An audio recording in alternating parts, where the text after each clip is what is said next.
the US reaches its debt ceiling, what will it bring to the global economy? In January this year, the balance of the US government debt once again touched the statutory limit. This puts the US precariously close to defaulting on its debts, which is less of a party and more of a financial apocalypse.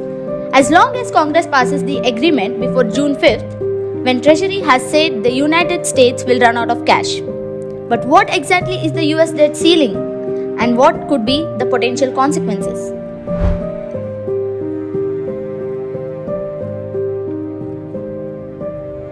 The debt ceiling is like the government's credit card limit, a cap on the amount of debt the federal government can rack up. It's a balancing act. On one hand, you want to avoid an excessive pileup of government debt, and on the other, you need to keep the gears of government financing running smoothly. Within this limit, the government can freely accumulate debt without needing to pass it by Congress. But the moment that ceiling is hit, the US is effectively cut off from issuing new debt unless Congress steps in to rise or suspend the ceiling.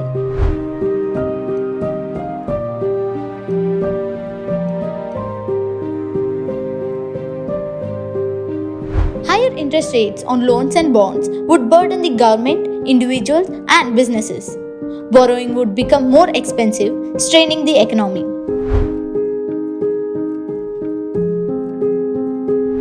The financial markets would likely experience volatility and potential downturns due to doubts about the government's ability to meet its financial obligations. Investors would become cautious, leading to decline in stock prices. Mutual funds and other investment vehicles that rely on government bonds would also be affected, causing further market instability. The uncertainty surrounding the debt ceiling would create a tense and unpredictable atmosphere in the stock market. A prolonged deadlock on the debt ceiling could have severe consequences for the broader economy. Consumer confidence would decline as people become wary of uncertain financial situations. This, in turn, would lead to decreased consumer spending, harming businesses across the various sectors. The real estate market, construction, and other industries reliant on borrowing and investment could be particularly vulnerable, potentially resulting in layoffs and reduced economic activity. Failure to raise the debt ceiling may disrupt payment to federal employees, contractors, social security beneficiaries, healthcare providers, and social program recipients, affecting millions of Americans. A US debt default would create global uncertainty, decrease investor confidence, and trigger sell-offs in financial markets worldwide. International trade and economic growth would suffer.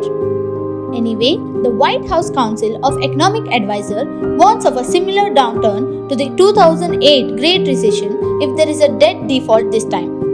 Federal employees may not receive wages, and public health spending could stop. Moody's predicts a default on US Treasury bonds would lead to a 4% drop in GDP, nearly 6 million job losses, an unemployment rate over 7%, a one-third stock market decline, and a $12 trillion loss in household wealth. These impacts would affect the global economic system. Urgent resolution is necessary to avoid catastrophic consequences and preserve economic stability.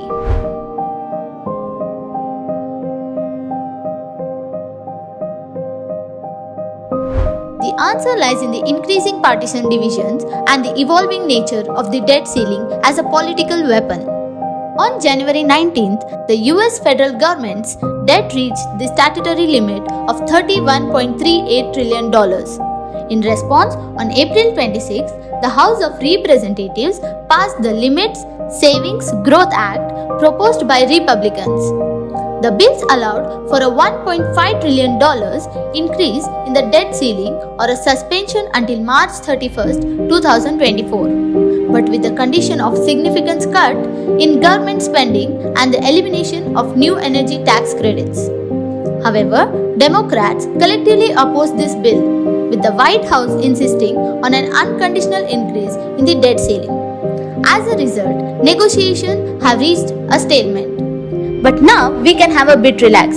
Kevin McCarthy agreed in principle with President Biden to suspend the nation's borrowing limit. In exchange for suspending the limit, Republicans demanded a range of policy concession from Mr. Biden. The deal suspends the nation's $31.4 trillion borrowing limit until Jan 2025. It essentially gives the Treasury Department the latitude to borrow as much money as it needs to pay the nation's bill during that time period.